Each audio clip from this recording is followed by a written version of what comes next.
Another day, another 3D marketplace rebranding. In a couple months we're not going to have a Blendermarket anymore. It's going to be called Superhive. Let's take a look at the email and the reasons why they did this. Alright, so I got this email about 2 weeks ago and let's just take a look at what they have to say. So it starts out with Blendermarket, soon to be Superhive. So that's already going to hint at the rebrand. Hello friends, let me introduce myself. My name is Kyle. I'm the director of design at Autotrof. And if you don't know, Autotrof is the parent company of the Blendermarket and CG Cookie as well. And they help organize things like the Blender conference. So if you scroll down on their website right here, CG Cookie, Blendermarket, BlenderCon LA, and Orange Turbine. You may recall our announcements regarding plans to rename and rebrand Blendermarket to Superhive. For a refresher on our motivations and goals behind this, feel free to revisit our announcement post, which we'll do in a bit after we've read this email. Today, I'd like to give you a rundown of the scope of this work, the progress we've made so far, and a general idea of milestones and timeline. In order for this rebrand to be successful, we want to ensure that it isn't just a name and domain update. We want the rebrand to bring with it visual and user experience upgrades along with it, to bring much of the customer experience into the modern age. That said, there are ongoing obligations with the site as it is today that we cannot ignore. This includes bug fixing, new feature development, and infrastructure improvements. Our dev team grew this year, and so did our production. This bigger team was able to ship 250% more updates to Blendermarket than ever before in the site's history. In order to continue making progress in all areas as the best we can, we've decided against one big grand reveal in favor of iterative improvements that allow site visitors to take advantage of these improvements when they're ready. And then here is an example of the listing that they have already changed. They've basically just updated the font and then the colors to match their rebrand and what they want Superhive to look like. There's not much that has changed. General things are still there. You may have noticed at least one iteration we've deployed recently with the new header navigation. This reflects our goal to start with high visibility, high usage items so that improvements are far reaching. So this does not mean like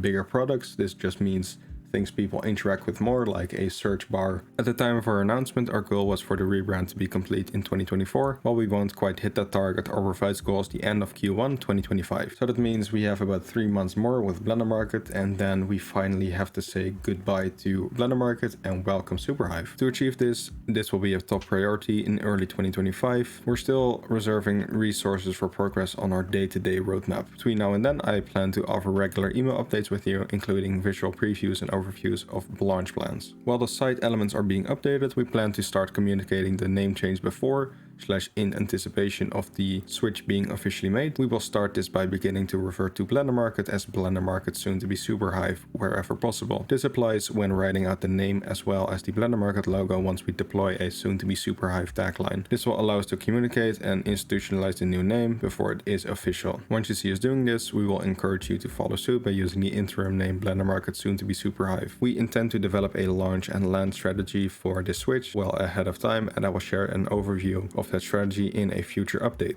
So it's going to be a soft landing for the rebrand. We're not going to be cut off right away and then have to use Superhive, which might be really confusing and take a hit on creators' incomes and how much traffic the site has. But they also talked about this in the announcement post, so let's just read that now and also learn why they did this, why the sudden change. This site has been around since 2008, I think, such a long time. So for them to rebrand now is really weird, but it is really interesting and a good thing to learn about, also for you if you plan on selling something Blender related, because that's what this is. Blendermarket is a product, right? So the rebranding and getting rid of the Blender in the name. So let's just take a look at why they did that. So this is the original announcement post written on April 29th, 2024. Autotrof projects have played a role in the education and growth of the Blender community since 2008, when we first created cgcookie.com. Fast forward to today, and we are proud to manage Blendermarket, the indie market for Blender creators, and our Blender consulting arm, Orange Turbine. Looking back on our 15-year history, we've always tried to be mindful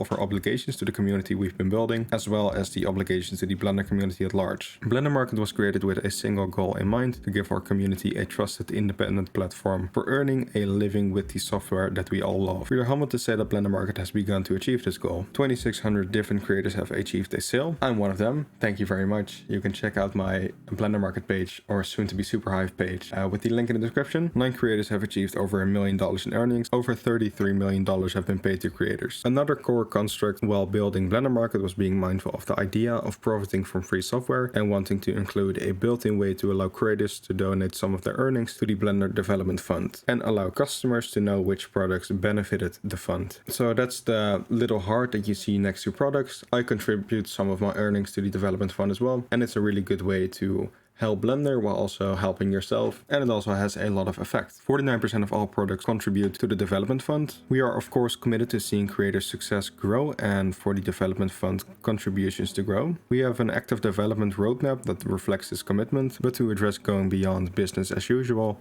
we need to zoom out of the platform a little bit. We feel that the next opportunity directly in front of us is to uplift Blender itself. The health and growth of Blender will directly impact the health and growth of its communities. Since the beginning, we've had a fruitful relationship with the Blender Foundation and its leaders. We've had the opportunity to ask, how can we help Blender? As of now, Blendermarket contributes funds from creators in bulk every month. This essentially means the donations from creators happen indirectly. In conversations with the Blender Foundation, we've come to learn about the importance of fostering direct relationships between creators and the development fund. We want to publicly commit to having Blendermarket play a role in encouraging direct relationships with the dev fund. We are currently exploring ways to have creators associate their Blender ID with their account, which will then allow us to display their membership badge on their store profile, perhaps as part of their avatar on product cards, etc. We are hoping this will bring a lot more visibility to the dev fund while again promoting direct relationships and interactions between the contributors and the dev fund. And this is one of the things I'm not very happy about. I don't like the idea of having to connect my Blender ID with my Blendermarket or Superhive account. They're saying this is not necessary, but of course having one of these badges with your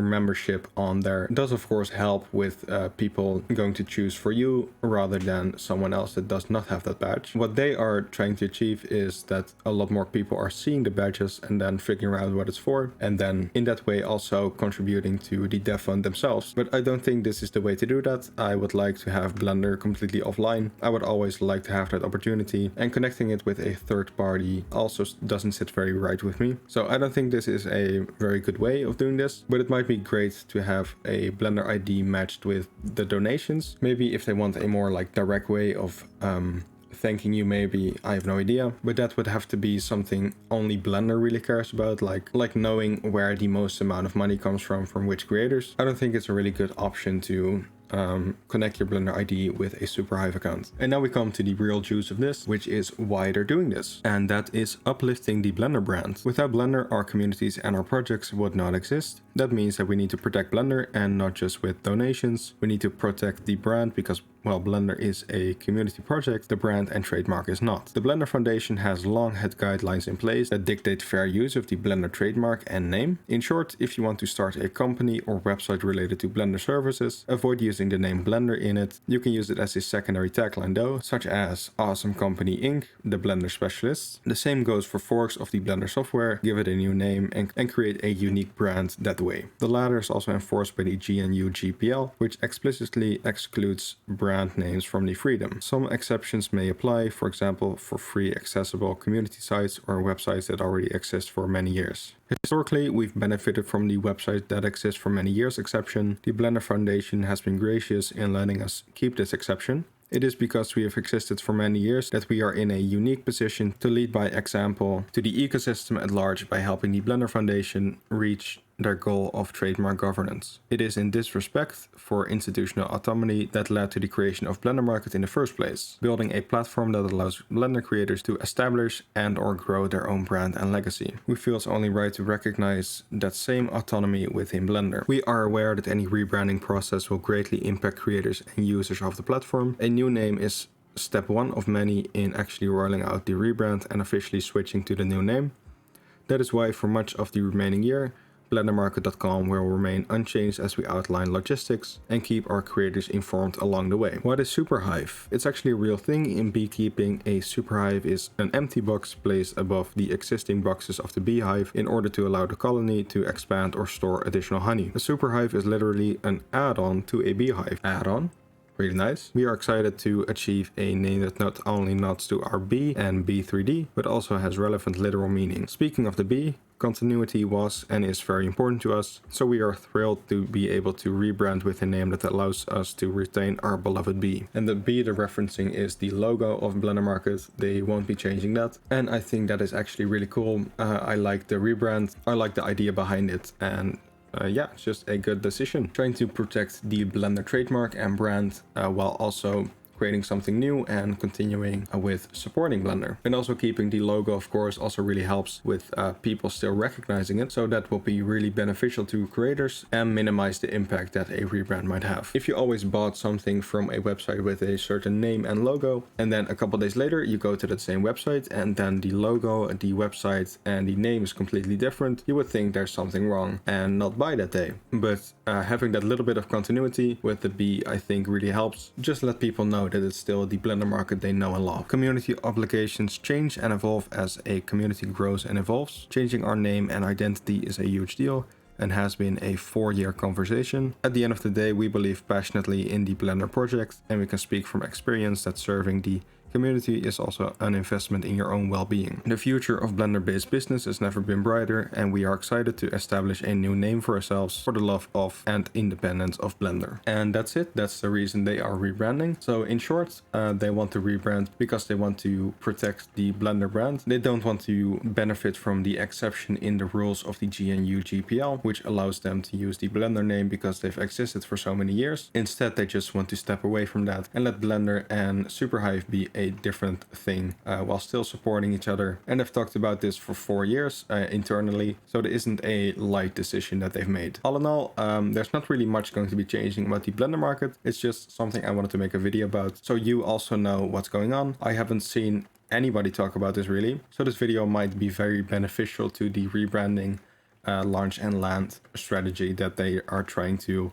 do here. With all that being said, there's nothing going to be changing. I don't see a 3D viewer going to be added, sadly. I hope they do though. Yeah, that's pretty much it. Superhive in March, probably at the end of March, somewhere right there. And I'll see you in a next video. Goodbye.